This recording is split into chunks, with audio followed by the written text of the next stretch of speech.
Hello friends, welcome to my channel. Friends, आज हम इस लेक्चर में डिस्कस करने वाले हैं बेसिस क्या होते हैं, डायमेंशन क्या होती है, बेसिस हम कैसे फाइंड आउट करते हैं, किस टाइप का हमारे पास इसमें क्वेश्चन आ सकता है एग्जाम में। तो फ्रेंड्स चलो स्टार्ट करते हैं आज का लेक्चर। फ्रेंड्स तो देखो, सबसे पहले हमारे पास क्या है, डेफिनेशन है लीनियर कम्बिनेशन। अब लीनियर कम्बिनेशन क्या होता है, इसके लिए हम स्पेशल लेक्चर कर चुके हैं। LI LD के लिए भी हम स्पेशल लेक्चर कर चुके हैं, लेक्चर नंबर 7।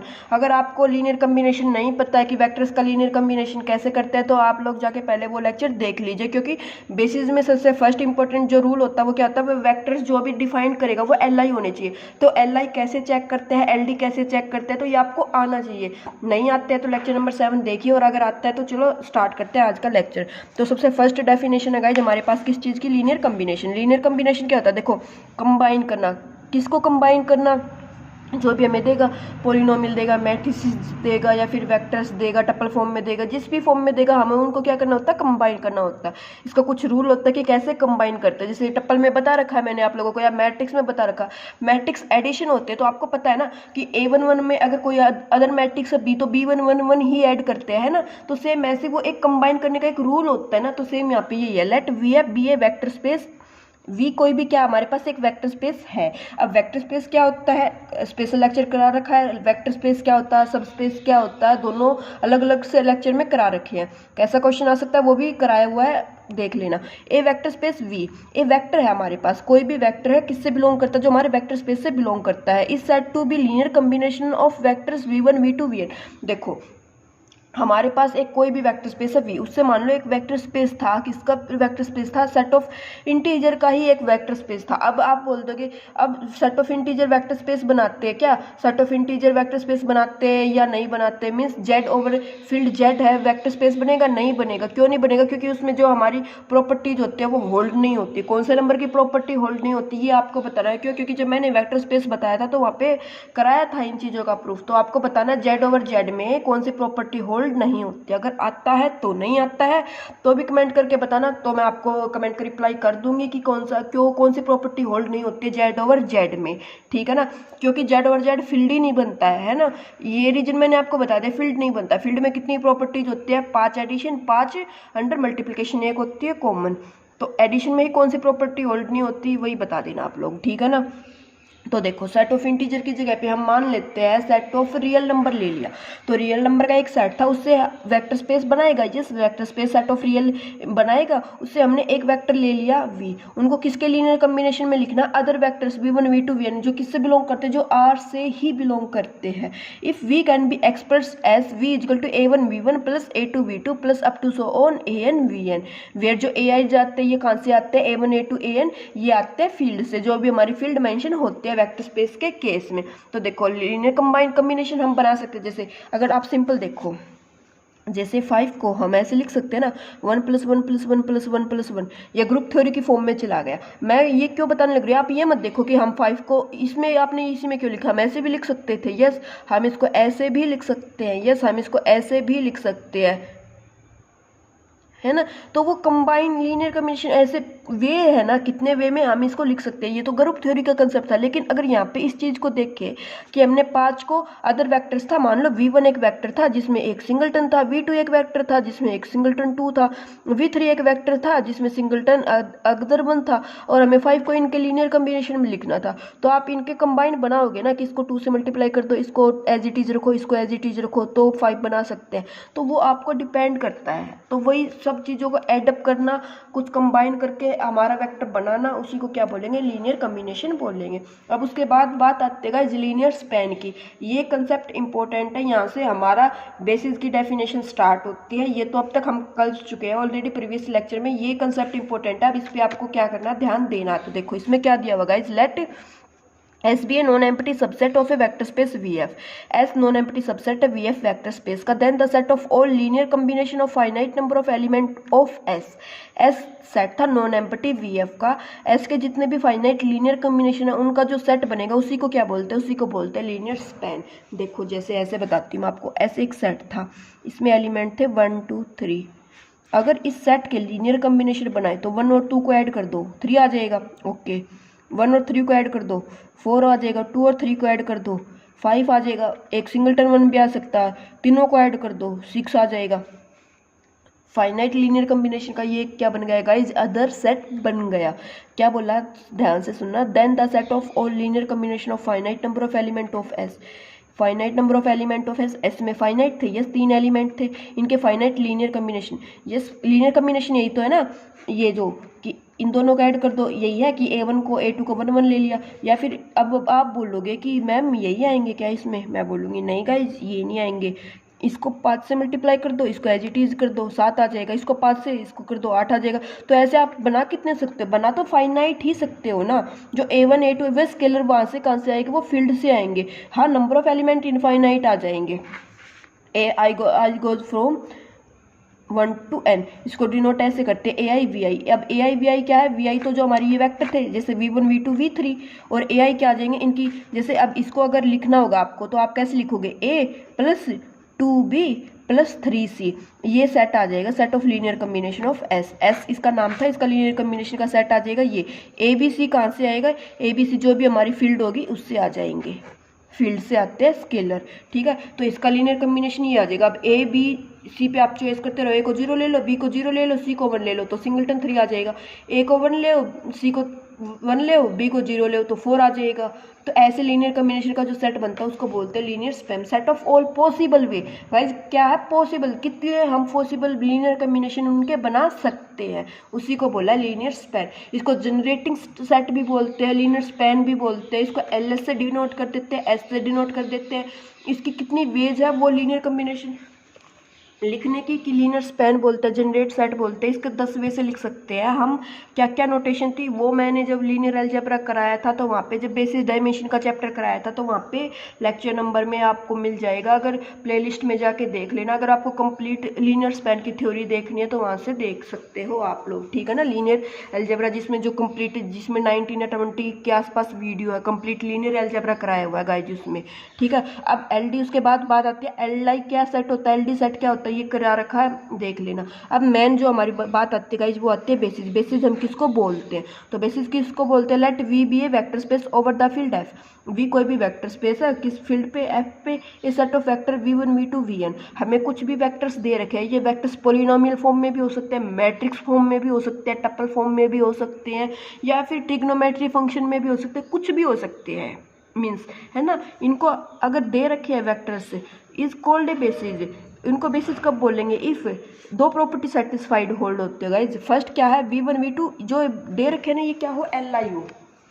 तो इसके लिए LI का लेक्चर पता होना चाहिए आपको, जो वेक्टर दे दिया उनका LI LD कैसे चेक करते हैं। एंड सेकंड चीज V1 V2 Vn स्पैन करते हो V को, मीन्स वो कंप्लीट जो भी वेक्टर स्पेस है ना उसको क्या कर दे, वो जनरेट कर दे, कंप्लीट V को बना दे, तो उसको बोलेंगे। देखो जैसे इस चीज़ को आप, स्पैनिंग वाली जो चीज़ है ना इसको आप ऐसे समझना। देखो हमारी फील्ड जो थी ना, सुनना आप लोग ध्यान से, हमारी फील्ड थी सी में क्या आता हमारे पास 1 और आयोटा, स्टैंडर्ड बेसिस वाली फॉर्म में लिखती हूँ गाइज मैं। अभी देखो मेरे को एक एलिमेंट चाहिए है, मैंने क्या बोला, हमें एक एलिमेंट चाहिए है जो कंप्लीट इसको फिल्ड कर। देखो जैसे सेट क्या सेट है को जनरेट कर सकता है। सी में एलिमेंट होते हैं A plus B iota type के, है ना, complex number A plus A को B को 1 ले लो तो 1 प्लस आयोटा बनाना है। क्या आप 1 और 2 की हेल्प से 1 प्लस आयोटा बना सकते हो क्या।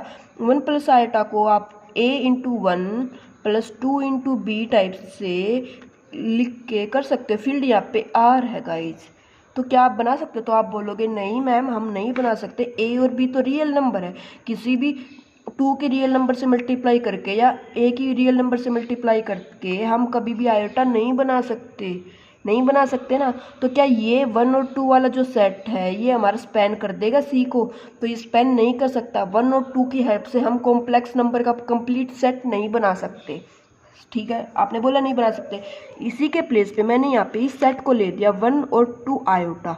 अब मैं आप लोगों से बोलती हूँ क्या ये सेट C बना सकता है, तो आप बोलोगे यस मैम ये C बना देगा। एक ही इसको A टाइम्स कर दो, इसको 2 आयोटा B टाइम्स कर दो, तो यस इससे C जनरेट हो जाएगा। आपको कोई भी एलिमेंट बनाना है आप इस सेट की हेल्प से बना सकते हो। मैंने बोला कि गाइज 1 और 2 आयोटा की हेल्प से ना आपको बनाना है 5 प्लस 6 आयोटा। मैंने बोला 5 प्लस 6 आयोटा आप इन दोनों की हेल्प से बनाओ, तो A into 1 plus 2 iota into B. तो ए को क्या ले लो, ए को 5 ले लो, बी को क्या ले लो, बी को 3 ले लो, है ना। स्केलर तो कहाँ से आएंगे, रियल से आएंगे। तो yes 5 plus 2 iota into 3 6 iota बन गया। समझे आप लोग मेरी बात, मैं क्या समझाना चाहती थी कि स्पैनिंग सेट हम कैसे स्पैन बनाते हैं। Set of all possible linear combination तो हमने यहाँ पे देख लिया था, लेकिन अगर सेट की बात हो कि हम कैसे स्पैन करते हैं वो चीज़ बताइए गाइज आपको। अभी देखो उसके बाद जो बेसिस होते हैं वेक्टर स्पेस के वो यूनिक नहीं होते। यूनिक क्यों नहीं होते, क्योंकि हम कभी कभी वो एल तो दे देता है लेकिन कंप्लीट जितनी डायमेंशन होती है ना उतने डायमेंशन के वेक्टर्स नहीं देता है, तो हमें वो एक्सटेंड करने पड़ते हैं। अभी आगे देखोगे आप लेक्चर में तो आपको समझ में आएगा कि एक्सटेंड कब करने पड़ते हैं। अभी आप जो भी बताती हूँ मैं गाइज एक बार सुनते जाना। अभी यहाँ पे कोई भी ऐसा काम नहीं करने लग रहा जिसको आपको नोट डाउन करना पड़े या लिखने की नीड पड़े, अभी जस्ट आप सुनते रहो। समझ आ गया कि स्पैनिंग हम किसको बोलते हैं, कि span v1 v2 vn span करते हो। जैसे यहाँ पे 1 और 2 क्या सी को स्पैन कर देगा, तो आप बोलोगे नहीं, लेकिन अगर सेम 1 2 आयोटा कर देगा तो आप बोल दोगे यस कर देगा। ओके, तो आई होप आपको इन दोनों का डिफरेंस क्या था समझ आया होगा। उसके बाद गाइज एक डेफिनेशन आती है minimal generating set. Generate spanning को ही जनरेटिंग बोलते हैं, लेकिन उस पर आगे क्या आ गया गाइज मिनिमल। तो मिनिमल किसको बोलते हैं वो चीज़ फोकस करना। A subset S of V F is said to be minimal generating set if is ऐसे जनरेट स्पैन करता हो। Any proper subset S can't generate V, उसका कोई भी प्रॉपर सबसेट जनरेट ना कर पाए। इस चीज़ को कैसे सुनना, इस चीज़ को कैसे समझना आप लोगों को, ये देखो हमारे पास ना एक सेट था एस, इसमें एलिमेंट थे 1 2 1 प्लस आयोटा 3 प्लस 2 आयोटा, ये एक सेट था। जनरेटिंग सेट है ये, yes this is generating set. इससे आप कोई भी एलिमेंट बनवा लो इसकी हेल्प से। अगर मैं आपको बोल दूं कि गाइज आपको ना 5 बनाना है इस सेट की हेल्प से, तो आप क्या करोगे, a into 1 plus 2b plus 1 plus iota into C plus 3 plus 2 iota into D. तो आप क्या करो, बी को सी को डी को ले लो 0, बी ए को ले लो 5, तो यस 5 इजिकल टू 5 आ तो गया, ये तो 0 बन जाएंगे। तो आपने 5 बना दिया इन एलिमेंट्स के हेल्प से, तो यस आप बोल दोगे बना दिया। ओके, अभी सुनते जाना। अगर मैं आप लोगों को बोल दूं कि सेट से ना 2 को हटा दो, 2 को हटा दो, तो ये एस डैश नाम दे दिया हमने इस सेट का। 1 plus iota 3 plus 2 iota. Okay, अब मैं आपको बोलती हूँ, अब आप इसकी हेल्प से इस सेट की हेल्प से 5 बनाओ, तो आप 5 बना दोगे। यस, इसको 0 ले लो, इसको 0 ले लो, इसकी 5 से मल्टीप्लाई कर देना, 5 इंटू 1 आ जाएगा। यस, अब तक ठीक चलने लग रहा है काम। ओके, अब मैं इसको एस डबल डैश नाम दे देती हूँ। एक 1 और 1 प्लस आयोटा ले लिया मैंने, इसको भी कैंसिल आउट कर दिया 3 प्लस 2 आयोटा को। अब मैं बोलती हूँ अब आप लोगों को बनाना है आयोटा। अब आप लोगों को क्या बनाना है, चलो आयोटा एक सेकंड के लिए रहने दो, आयोटा के केस पे बाद में आते हैं। अब मैं बोलती हूँ आपको कि आपको बनाना है 5, तो आप बना दोगे। यस, आप बोल दोगे यस, इसको 0 ले लो और इसको 5 ले लो, बना दोगे। लेकिन जैसे ही एस ट्रिपल डैश पे आएंगे हम, इसमें से कोई भी एक एलिमेंट हटा दो। क्या बताया मैंने, कोई भी एक एलिमेंट हटा दो।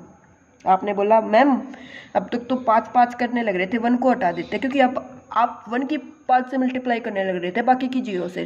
ठीक है, मैंने 1 को हटा दिया। अब की बार मैंने बोल दिया 1 प्लस आयोटा।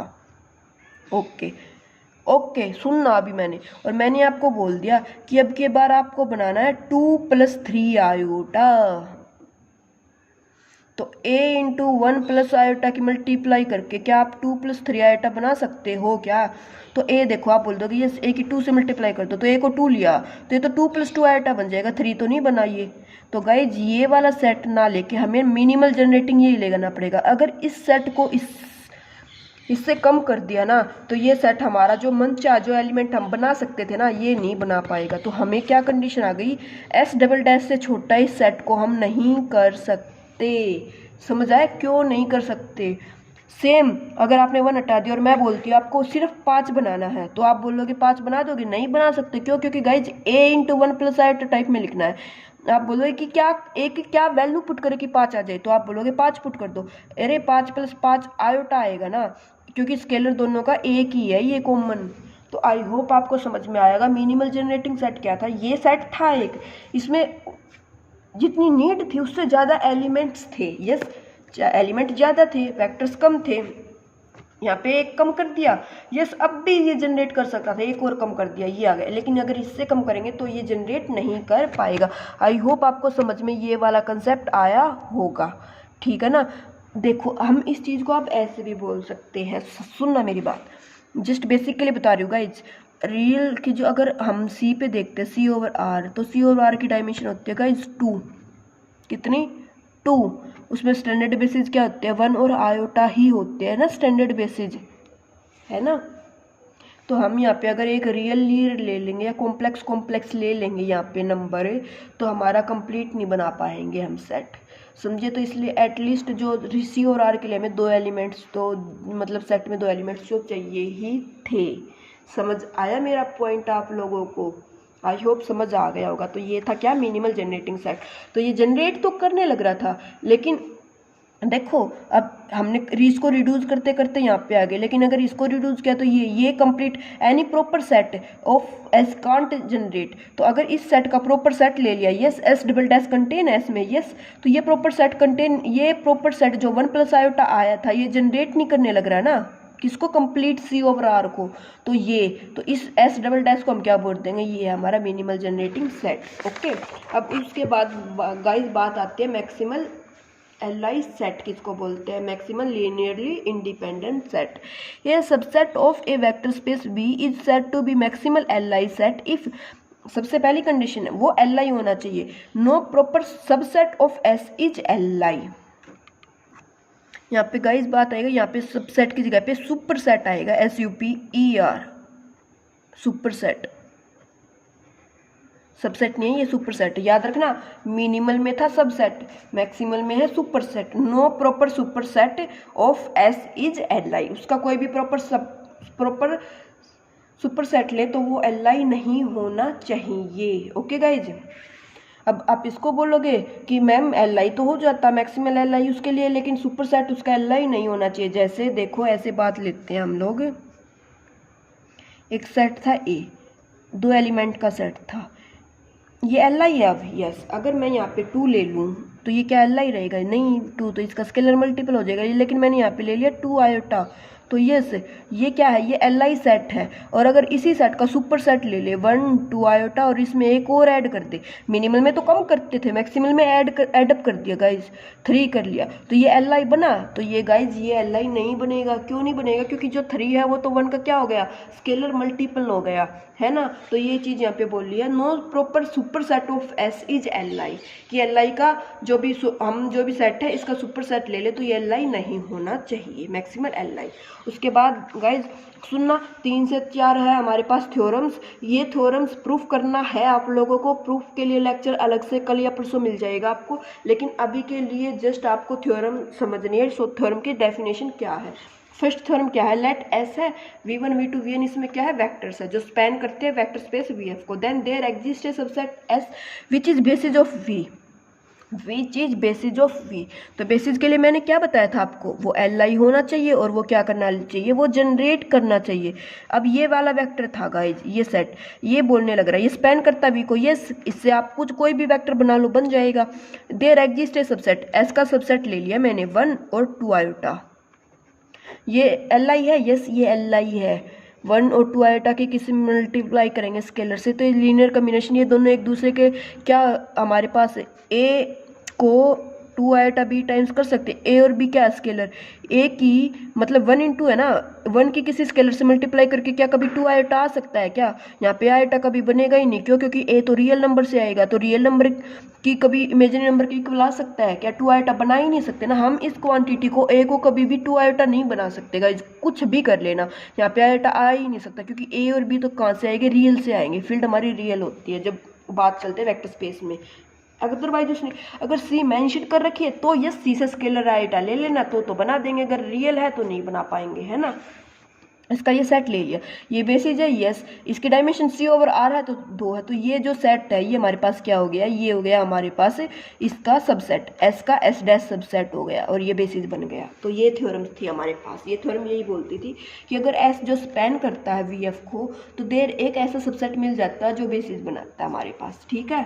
उसके बाद नेक्स्ट थ्योरम है guys, if u1 u2 um is li set of a vector space vf, एक वेक्टर स्पेस है उसके u1 u2 um li set है, ओके, और उसी वेक्टर स्पेस के v1 v2 जनरेटिंग सेट है, तो इन दोनों की क्या कंडीशन होती है, तो जो li सेट है ना गाइज वो लेस देन या इक्वल टू हो गए n के। अगर यहाँ पे 2 वेक्टर है, यहाँ पे 3 वेक्टर है, तो ये 2 वेक्टर है ना, यहाँ पे कभी भी ऐसा नहीं हो सकता कि li तो 3 वेक्टर हो और जो जनरेट करने वाले वो 2 वेक्टर हो। प्रूफ करेंगे इसका तब आपको समझ में आएगा, अभी के लिए आप इतना ही समझ लो कि जो m है वो less than equal to n होगा।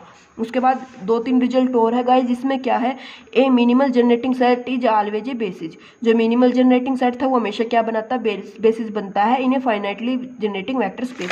मिनिमल जनरेटिंग सेट क्या था, डेफिनेशन बताई थी, समझाया था, तो ये क्या बनाता है, ये वेक्टर स्पेस बना देता है। Maximum li set is always a basis, जो मैक्सिमम li सेट बन जाएगा वो भी हमारे पास क्या बन जाएगा, वो भी बेसिस बन जाएगा। तो ये 2 रिजल्ट थे। अब उसके बाद एक रिजल्ट और इंपॉर्टेंट है गाइस, जिसमें क्या बोला है, set of vectors v1 v2 vn, vectors का सेट दे दिया, इनको बेसिस कब बोलते हैं, if and only if each element of vf can be uniquely expressed as a linear combination of vectors v1 v2 vn। तो uniquely express mean sum, direct sum uniquely express, वही तो चीज़ें थी ना कि डायरेक्ट सम में किसको लिख सकते हैं, तो वो लेक्चर कराया था ना आपको, सब स्पेस बनाया तब आपको जब सब स्पेस वाला लेक्चर कराया था तो आपको यूनिकली एक्सप्रेस कैसे होता है डायरेक्ट सम में वो कराया था, तो नहीं देखा तो वो देखना गाइज, ठीक है ना, वहाँ से आपको समझ में आ जाएगा कि यूनिक कब एक्सप्रेस कर सकते हैं हम उनको वेक्टर्स को, है ना, कि कब उनका वे यूनिक है, कब इनफाइनाइट वे से लिख सकते हैं। अगर यूनिक वे से लिख सकते हैं तो वो सब स्पेस वो बेसिस बन जाएंगे, अगर लिखने के वे इनफाइनाइट है तो वो हमारे पास बेसिस नहीं बनेंगे। तो ये थी हमारे पास अभी डेफिनेशन। उसके बाद 2 डेफिनेशन हो रहा है गाइज, फिर हम क्वेश्चन पे आते हैं। तो फर्स्ट डेफिनेशन क्या है, dimension of a vector space. Dimension क्या होती है, the number of element in any basis of a vector space, जितने भी किसी बेसिस में वेक्टर्स में जितने भी नंबर ऑफ एलिमेंट होते हैं वही क्या बन जाएगी हमारी, वही बन जाते हैं guys dimension of a vector space, ठीक है। अभी अगर डायमेंशन n है तो उसको बोल देते हैं n डायमेंशनल वेक्टर स्पेस, इसको डिनोट करते हैं डायमेंशन ऑफ v से। उसके बाद guys dimension of v n है, एंड ये इंपॉर्टेंट है गाइस, सुनना इसको ध्यान से, हम हमेशा इसी थ्योरम का यूज करते हैं मोस्टली जब क्वेश्चन को क्या करते हैं, सोल्व करते हैं। देखना इसमें क्या है, डायमेंशन ऑफ v हमारे पास n है, and s v1 v2 vn is li subset of v, then s is a basis of v। अगर v की डायमेंशन n है और n ही li सेट मिल जाते हैं हमें तो उसको बोल देते हैं बेसिस। कहने की बात ये है, डायमेंशन मतलब r, अगर देखो सिंपल समझना, r³ हमारा सब स्पेस दे दिया, इसकी डायमेंशन कितनी होगी, 3 होगी, और हमें v1 v2 v3 3 ही वेक्टर दे दे, और ये वेक्टर कैसे आ जाए, ये li आ जाए, ये 3 वेक्टर थे, 3 डायमेंशन थी, तो इनको li यहाँ से डायमेंशन 3 थी, ये li आ गए, तो डायरेक्ट क्या बोल देंगे, बेसिस बोल देंगे, इनको जनरेट चेक करने की नीड नहीं पड़ेगी। तो जो भी हमारे क्वेश्चन आते हैं वो इसी टाइप के आते हैं, वो हमें डायमेंशन जो फील्ड होते हैं वो मेंशन करके दे देता है, तो हम उनको जस्ट क्या चेक कर लेते हैं, वो li और ld चेक कर लेते हैं। li ld आपको बहुत अच्छे से बता रखा है, आपको आता है, और इसी को क्या भी बोल सकते हैं, we can say a li set n vector in n dimensional vector space is always a basis. अगर n डायमेंशनल का वेक्टर स्पेस दे रखा है और n li वेक्टर्स हो गए तो वो हमेशा बेसिस बना देगा, ओके। अब क्वेश्चन पे आते हैं, देखो फर्स्ट क्वेश्चन है हमारे पास, वो क्या है गाइस, ये फर्स्ट क्वेश्चन में दे दिया ए सब स्पेस w सब स्पेस दे दिया R5 का, तो R5 की डायमेंशन क्या होगी गाइस, डायमेंशन होगी 5। तो हमें जो वेक्टर्स दिए इनको क्या चेक करना है, li चेक करना है, li आ गए ये। अब वेक्टर्स कितने, देखो वेक्टर्स दे दिए 4, अगर 5 वेक्टर दे देता और 5 ही डायमेंशन थी तो डायरेक्ट क्या बोल देते, li आ जाते, तो बोल देते कि ये क्या बन गई, ये बेसिस बन गई। लेकिन अभी हमें क्या है, वेक्टर्स तो दे दिए 4, डायमेंशन थी 5, तो बेसिस कैसे बताएंगे वो देखना। Find A basis of w and dimension of w के बेसिस भी बताने हैं, डायमेंशन भी बताने हैं, आल्सो एक्सटेंड टू बेसिस, क्योंकि देखो हमें डायमेंशन के इक्वल वेक्टर चाहिए ना, तो ये क्या करेंगे, वेक्टर्स तो 4 ही आ सकते ज़्यादा से ज़्यादा, तो हमें क्या करना पड़ेगा, इनको एक्सटेंड करना पड़ेगा, extend to basis of R5 के बेसिस बनाने के लिए इनको क्या करना पड़ेगा, एक्सटेंड करना पड़ेगा। एक्सटेंड कैसे करेंगे देखेंगे क्वेश्चन में। तो देखो सबसे पहले फर्स्ट स्टेप क्या है, we construct a matrix A whose rows are the given matrix, given है ये हमारे पास, गिवन मैट्रिक्स, जो भी रोज गिवन है ना उनको मैट्रिक्स फॉर्म बनाने के लिए उनको रो वाइज लिख दो गाइज आप लोगों को। फर्स्ट स्टेप यही है, तो फर्स्ट वेक्टर को first row wise, second vector को second row wise, third vector को थर्ड, फोर्थ वेक्टर को फोर्थ। हाँ अब इसको क्या करना है, इसको करना रो रिड्यूस। तो रो रिड्यूस कैसे करेंगे, R2 minus R1, R3 minus 3R1, R4 minus 3R1 operate किया, अगेन ऑपरेशन लगा देना आप लोग, तो ये हमारी रो रिड्यूस इक्विवेलेंट फॉर्म बन जाएगी, which is row equivalent form of matrix, इसका नाम दे दिया ए, तो ये हमारी ए की रो इक्विवेलेंट फॉर्म आ गई। करके ये तो कर सकते हो ना आप लोग। उसके बाद क्या करना है, हेंस द बेसिस, बेसिस क्या आएंगे गाइज, जहाँ पे पाइवट पोजीशन किस में आई है, पाइवट पोजीशन तो यहाँ पे फर्स्ट रो में सेकंड रो में आई है, तो फर्स्ट रो को लिख दो और सेकंड रो को लिख दो, ये बन जाएंगे बेसिस में चले जाएंगे। बेसिस चाहिए थे 5 वेक्टर, गए 2, हमें नीड है 5 वेक्टर की, तो कैसे लेके आऊंगे वो सुनना। अभी जितनी रैंक आ गई ना गाइस, सुनना, बेसिस एंड डायमेंशन बतानी थी ना, तो जितनी रैंक आ गई ना वही क्या हो जाएगी, हमारे पास डायमेंशन हो जाएगी। ध्यान से सुन लेना मैंने क्या बताया, रो वाइज लिखे थे, जितनी रैंक आ गई उतनी ही क्या हो जाएगी, डायमेंशन हो जाएगी। Got it. First step dimension हो गई। सेकंड स्टेप बताने हैं हमें बेसिस, बेसिस आए 2, हमें चाहिए थे 5, क्यों चाहिए थे 5, क्योंकि R5 की डायमेंशन होती है 5, तो बेसिस बनाने के लिए तो 5 LI वेक्टर चाहिए, हमारे पास आए 2, तो 3 LI वेक्टर कौन से लोगे, तो 3 LI वेक्टर्स आप लोगों को लेने हैं जो स्टैंडर्ड बेसिस होते हैं ना हमारे R5 के स्टैंडर्ड बेसिस होते हैं E1 E2 E3 E4 E5, तो E1 E2 को छोड़ दो, क्यों, क्योंकि फर्स्ट और सेकंड कॉलम में टप्पल आए ना, मीन्स फर्स्ट रो में और सेकंड रो में, तो फर्स्ट रो को छोड़ दो, सेकंड रो को छोड़ दो, और थर्ड फोर्थ फिफ्थ ले लो वेक्टर्स और इनको बना दो बेसिस में, इनको बेसिस में क्या कर दो, पुट कर दो। ये इसकी थ्योरी है, आप लोग पढ़ लेना। To noticing this 5 vector we E3 E4 E5 form a row equivalent form with basis W, hence the 3 vectors together with W form a LI set. 3 vector कौन से, E3 E4 E5, किसके साथ, जो हमारे पास ये 2 बेसिस आए थे ना, ये और ये, जो इसकी फर्स्ट रो और सेकंड रो लिखी थी, इनके साथ E3 4 5 बना देना, तो ये हमारे पास क्या आ जाएंगे, ये आ जाएंगे बेसिस। अब आप बोलोगे कि ना मैम यही लिखने जरूरी थे, तो मैं आपको चॉइस देती हूँ, या तो ये वाली जो रो आई है इनको लिख दो, या फिर गिवन मैट्रिक्स की फर्स्ट और सेकंड रो लिख दो, आंसर गलत नहीं होगा। या तो रो रिड्यूस के बाद फर्स्ट सेकंड रो लिख दो, या गिवन मैट्रिक्स की फर्स्ट सेकंड लिख दो, हमारा आंसर गिवन नहीं होगा। ठीक है ना गाइज, आई होप समझ में आया होगा कैसे एक्सटेंड करते हैं। अब देखो एक्सटेंड के लिए मैं आप लोगों को अलग से क्वेश्चन भी लिया है और मैं आप लोगों को अलग से बता भी देती हूँ। एक पेज पे देखो, सुनना मेरी बात, इसी क्वेश्चन को लेते हैं, देखो इसी क्वेश्चन को लेते हैं, जो ये क्वेश्चन था ना हमारे पास, इसी को लेके चलते हैं। तो मैंने इसकी मैट्रिक्स बना दी यहाँ पे 1 1 1 2 3 0 1 -2 -4 -2। इसके साथ मैंने क्या बताया था गाइस, स्टैंडर्ड बेसिस लेने आपको E1 E2 E3 E4 E5। अब आप बोलोगे E3 E4 E5 ही कैसे लिए, ये कैसे पता चला, तो देखो हमने स्टैंडर्ड बेसिस की ना मैट्रिक्स बनानी है यहाँ पे,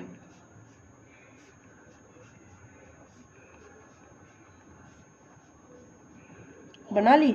अब आपको क्या करना है, अब आपको करना है इसको रो रिड्यूस करोगे तो इसमें से ये सब्ट्रैक्ट करोगे, यहाँ पे आ जाएगा 0, यहाँ पे -1, यहाँ पे -1, यहाँ पे -2, यहाँ पे -3।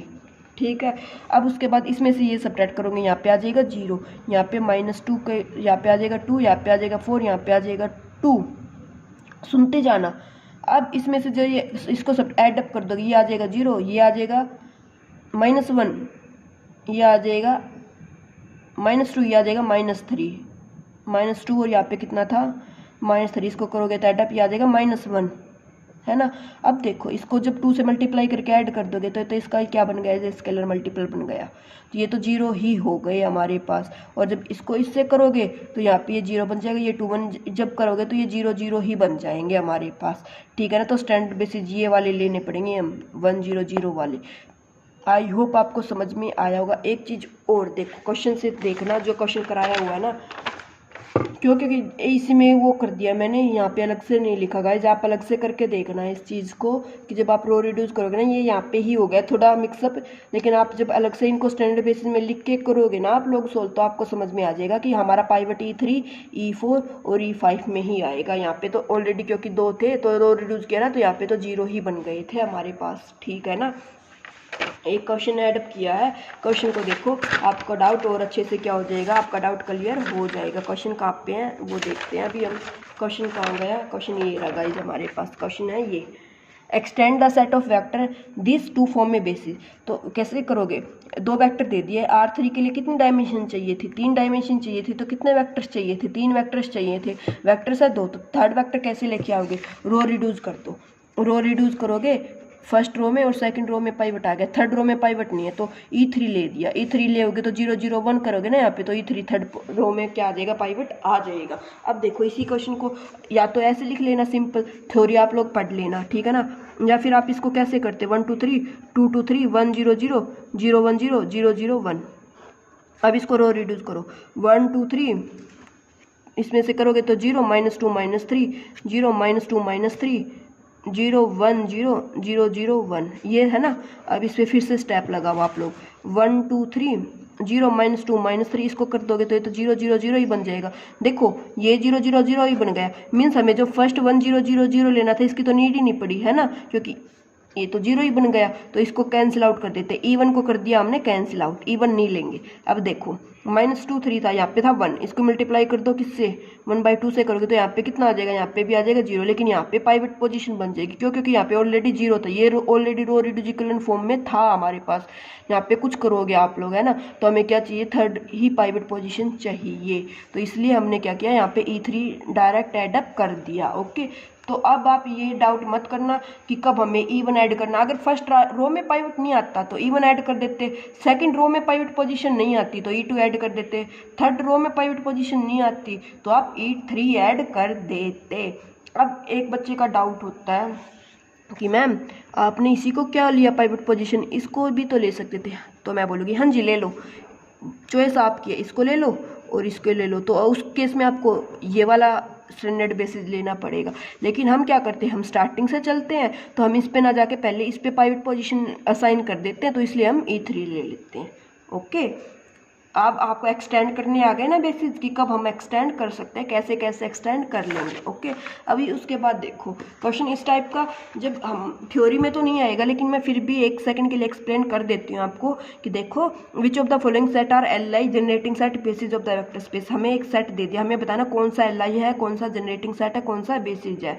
वेक्टर स्पेस C/R, फील्ड दे दी C/R, तो C/R की डायमेंशन होती है 2, इसमें वेक्टर है 2, ये वेक्टर, तो इसको Li चेक कर लो, जस्ट थ्योरम जो थी उसी से इसको Li चेक कर लो, इसको Li LD चेक करोगे, ये से इसको Li LD चेक करोगे, क्योंकि डायमेंशन तो दोनों की 2 ही 2 है, इसमें Li है, ये 1 और 2 क्या होंगे, एक दूसरे के स्केलर मल्टीपल हो गए, 2 is scalar multiple of 1, this means this set is LD, तो LD होते ही ये बेसिस नहीं बनेगा, क्योंकि बेसिस के लिए क्या चाहिए, Li चाहिए, Li तो ये नहीं है, यहीं पे कैंसिल आउट, ये भी Li नहीं है, क्यों, क्योंकि 3 स्केलर मल्टीपल ऑफ 2, तो ये भी Li नहीं है, ये भी Li नहीं है, तो ये बेसिस बनाएंगे ही नहीं। जनरेटिंग कैसे चेक करोगे, डायमेंशन से चेक कर लो, जितने जनरेट सेट है, जितने वेक्टर है उतनी डायमेंशन है, यस इसी में थे, इसमें तो 3 वेक्टर थे, जनरेट तो ये कर देंगे है ना।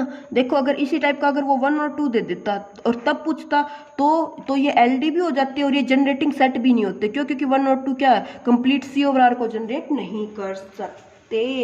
क्यों नहीं कर सकते, क्योंकि अगर मैं बोल दूं 1 और 2 की हेल्प से आपको बनाना 2 आयोटा, तो क्या बना दोगे, नहीं बना सकते, क्योंकि स्केलर आएंगे R से। Got it. अभी उसके बाद एक क्वेश्चन और देखो गाइज, इसकी भी आपको डायमेंशन वगैरह बतानी है। Find basis and dimension of the vector space P/R, polynomial का सेट दे दिया, UV/W 3 वेक्टर दे दिया, हमें इसकी बतानी है डायमेंशन, तो कैसे बताओगे, first construct matrix whose rows are this polynomial ऐसे टप्पल फॉर्म, तो देखो T³ T² T1, इसको इस फॉर्म में लिख दिया बेसिस में। जैसे देखो कभी हम ऐसे लिखते थे ना T² T³ T1, या फिर मैंने 1T T² T³, अब तक मैट्रिक्स बनाते थे तो ऐसे बनाते थे। अब हमने क्या किया, हमने इसको रो वाइज लिख दिया, सेम इसी को T³ T² T1 टप्पल फॉर्म में कैसे भी लिख सकते हो, तो आपकी चॉइस है ना। तो लिखा रो रिड्यूस, क्या रो रिड्यूस करके देखो इसकी रैंक कितनी आएगी 3, तो डायमेंशन हो जाएगी 3। अब देखो हमें क्या चाहिए, बेसिस चाहिए, तो 3 तो ये वाली रो ही लिख देना आप बेसिस में, first row R1 R2 R3। हमें डायमेंशन कितनी थी इसकी, पोलिनोमियल की डायमेंशन कितनी होती है, Pn की डायमेंशन n+1 होती है ना, नंबर ऑफ टर्म, तो n+1 3+1 4 चाहिए, तो E4 और लिख देना आप लोग यहाँ पे। ये हमारे क्या बन जाएंगे, ये हमारे बन जाएंगे गाइज बेसिस बन जाएंगे। ये था हमारा आज का लेक्चर। इस पे 2-3 क्वेश्चन जो मैंने क्वेश्चन ऑफ द डे में डाल रखे ना गाइज, उनको और एक्सप्लेन करती हूँ, देखना जरा। देखो जैसे ये क्वेश्चन था एसओटी दे दिया, हमें बोला था कि कौन सा बेसिस है कौन सा नहीं है। तो बेसिस के लिए क्या बताया, इसकी डायमेंशन कितनी थी, R3 से थे ना ये, तो 3 R3 की डायमेंशन होती है, 3 वेक्टर कितने हैं, 1 2 3 1 2 3। तो हमें क्या करना है, जनरेटिंग तो चेक नहीं करना, जस्ट क्या चेक कर लेंगे, LI चेक कर लेंगे, जो सा LI बन जा देगा। LI के लिए क्या है, 3 वेक्टर थे, तो अगर रैंक 3 आ गई तो LI हो जाएंगे, है ना। LILT का कंसेप्ट आपको पता है। तो ये मैंने थ्योरम यहाँ पे मेंशन की है गाइस पहले सॉल्यूशन में। आपको जब एग्जाम में क्वेश्चन करना है ना, तो भी आप ऐसे ही चेकअप करोगे, ठीक है। अगर वो हमसे ये पूछते हैं ना, let show that S and T both are LILD, ऐसे ऑप्शन नहीं देके तो आप कैसे चेक करोगे। सबसे पहले तो आप ये डेफिनेशन बताओगे theorem, if we know that if dimension of V is n and S is equal to V1 V2 Vn is LI subset of V, then S is basis. तो डायमेंशन ऑफ Vn मीन्स जो S है इसकी dimension कितनी है, 3, और 3 ही vector है, तो vector को क्या चेक कर लो, LI चेक कर लो। तो यस, इस वेक्टर को रो वाइज लिख दिया हमने स्टैंडर्ड फॉर्म में, और इसको अगर रैंक 3 आ गई, यस इसकी रैंक 3 ही थी हमारे पास, तो ये क्या बन जाएंगे, ये बेसिस बन जाएंगे। सेम इसको रो रिड्यूस किया, इसकी रैंक पे 3 आ गई, तो ये भी क्या बन गए, ये LI बन गए। तो LI बनते क्या बन गए, बेसिस बन गए। जनरेट की चेक नीड ही नहीं पड़ी, क्यों, क्योंकि ये थ्योरम थी हमारे पास, थ्योरम से हमने बता दिया।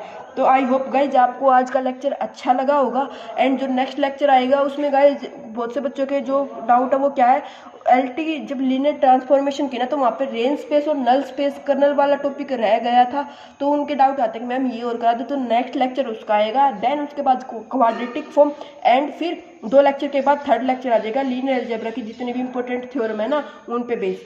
अलग से लेक्चर भी बनाऊंगी गाइज मैं 5 या 7 मिनट का, जिसमें इंपॉर्टेंट थ्योरम है ना उनको कंप्लीट एक्सप्लेन कर दूंगी कि ये थ्योरम हमें करनी है, ठीक है ना। क्योंकि आपके बहुत मैसेज आते हैं कि थ्योरम्स बता दो, तो मैं यस, आप लेक्चर से करना चाहो तो कर लेना, अदरवाइज खुद से कर लेना। मैं थ्योरम्स आपको इंपॉर्टेंट जो मुझे मेरे पॉइंट ऑफ व्यू से मुझे इंपॉर्टेंट लगते हैं वो मैं आपको बता दूंगी। उसका लेक्चर भी आपको कल मिल जाएगा, इंपॉर्टेंट थ्योरम का 2 3 4 मिनट जितने भी मिनट की वीडियो होगी आपको उसमें मिल जाएगा। एंड देन उसके बाद हम स्टार्ट करेंगे complex analysis. I hope guide lecture अच्छा लगा होगा, तो कमेंट करके बताना, चैनल पे नहीं हो तो सब्सक्राइब भी कर लेना। Okay, thank you.